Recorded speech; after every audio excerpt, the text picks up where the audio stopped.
Bom, logo de cara eu vou te falando que essa aula vai ser totalmente teórica, então a gente não vai nem tocar no Django, porque esse aqui eu vou te explicar um conceito muito importante, porque é em cima desse conceito que o Django é estruturado. Então você precisa entender ele. E é exatamente como está no título do vídeo, Arquitetura MVC, tá bom? Então a gente vai falar sobre o MVC. Se você já conhece, já sabe o que é MVC, pode pular para a próxima aula, mas se você não sabe, fique por aqui, tá? Então, eu vou pegar aqui a minha lousa. Lousa, né? Então, vamos lá. Ops. E aqui eu vou te mostrar uma coisa, certo? Antes de eu te falar o que era MVC, eu vou te explicar o que acontecia antes do padrão MVC explodir aí, certo? Na web, para linguagens web, digamos assim. Bom, eu vou dar um exemplo aqui, que é com a linguagem chamada PHP, certo? Não estou zoando a linguagem, não é preconceito nenhum, mas eu vou dar um exemplo do PHP, porque eu sei como é, já tenho muita experiência na linguagem. E aqui eu vou te mostrar o que acontecia antigamente, lá para 2006, 2007, quando esse padrão, essa arquitetura MVC não existia. Então, por exemplo, digamos que tem aqui, por exemplo, um programador PHP que não adotou o padrão MVC. Então lá ele cria um arquivo, sei lá, para um formulário de usuários. Ele chama esse arquivo de clientes.php, por exemplo. Tá bom? O que acontecia é que esse arquivo de código não seguia nenhum padrão. Certo? Por exemplo, no mesmo arquivo você achava código PHP, achava código HTML, mais PHP, XML, e também se achava até mesmo código SQL para conexão com o banco de dados. Tudo isso no mesmo arquivo. Isso era um caos. Não tinha organização nenhuma. E a página ficava até mesmo às vezes bem pesada para a internet daquela época. E isso era um problema, porque esse tipo de estrutura de projeto, se é que a gente pode chamar isso de estrutura, não tinha nenhuma organização. Imagine aí um projeto PHP com mais de 10 mil arquivos. Tudo desse jeito misturado. Nossa, daria um trabalho danado para fazer manutenção nisso, né? E por que eu usei o PHP como exemplo? Porque é uma linguagem que eu já sei, que eu já trabalhei bastante. E também eu já vi bastante isso acontecer antigamente, certo? Quando você pega, por exemplo, um tutorial bem antigo de PHP, lá para 2010, 2009, você vê que o pessoal criava código assim. E isso não é interessante. Então, ó, de um tempo para trás, começou a ser aplicado o padrão chamado MVC na web, certo? Porque o MVC já era aplicado há muito tempo no desenvolvimento de softwares para desktop. Mas há um tempo atrás, esse cara aqui começou a aparecer na web. Primeiramente, o que significa MVC? MVC significa Model View Controller.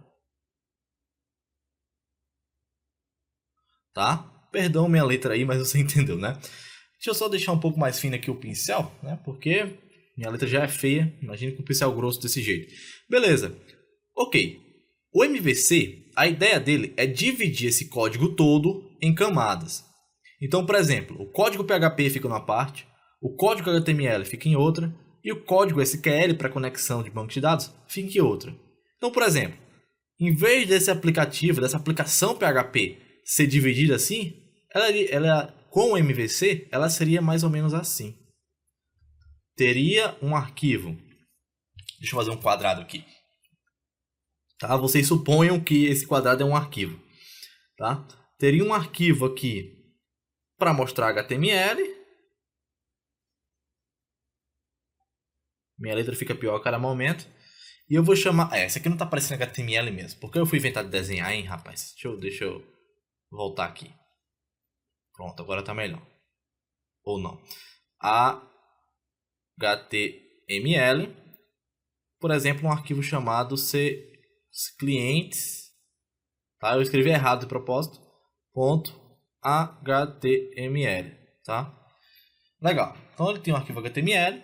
Aqui ele tem um arquivo PHP. Por exemplo.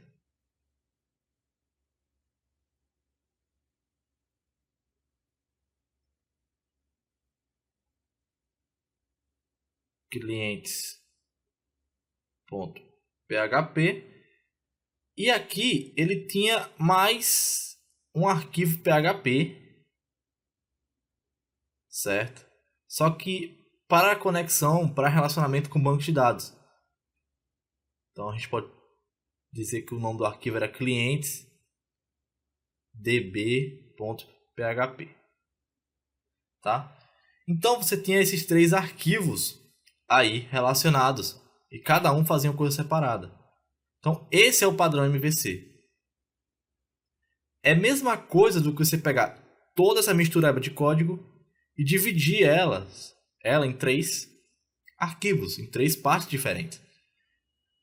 Então, por exemplo, em vez de você ter uma funcionalidade que é feita só em um arquivo, agora você vai ter uma funcionalidade que é feita em 3 arquivos, proporcionando muita mais organização, certo?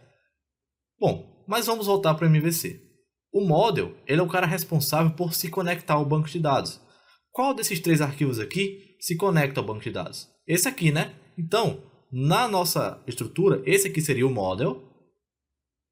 O model ele se conecta, faz relação com o banco de dados, adiciona coisas no banco, edita coisas do banco, deleta, ou seja, quando você fala a respeito de banco de dados, é o model que cuida disso, certo? Você tem a view, quem manja de inglês já sabe, view significa visualização, então essa é a parte que o usuário vai ver do seu código, ou seja, o HTML, então essa parte aqui de baixo é a view. E você tem o controller, que é aquele cara responsável por controlar toda a sua lógica da sua aplicação, certo? Para controlar tudo da sua aplicação. E no caso é esse cara aqui, ele é o controller. Então, controller. Beleza. Esses 3 caras formam a arquitetura MVC. Então o model é responsável, por exemplo, para essa aplicação de usuário. O model seria responsável por inserir usuários, deletar usuários, editar usuários, ou seja, no banco de dados. A view, por exemplo, seria responsável por exibir uma lista de usuários para quem acessasse aquela URL específica, por exemplo. E o controller seria o responsável por controlar a lógica. Eu vou exibir esse usuário tal. Por exemplo, eu quero exibir apenas os usuários que são do grupo X. Então o controller ia lá, fazeria toda essa lógica e mandava o conteúdo, certo? Para a view renderizar para o usuário, tá? Então, falando de uma maneira bem básica, essa é a estrutura MVC e é assim que o Django funciona, certo? O Django funciona em cima da estrutura MVC, tá? Que, na minha opinião, é uma das melhores para você criar aplicações web, tá bom? Então essa aula foi só para te explicar como é que funciona, o que é, né, para falar a verdade, o MVC. Muita gente tem dúvida, muita gente não sabe o que é, às vezes a pessoa vai ler um artigo e fica toda confusa, mas eu acho que com o que eu expliquei agora para você, você conseguiu entender o que é MVC na prática, né? Então, isso aqui foi só conceitual e a gente vai aplicar na prática esses conceitos nas próximas aulas, tá bom? Então é isso, eu espero que você tenha gostado e eu te vejo na próxima.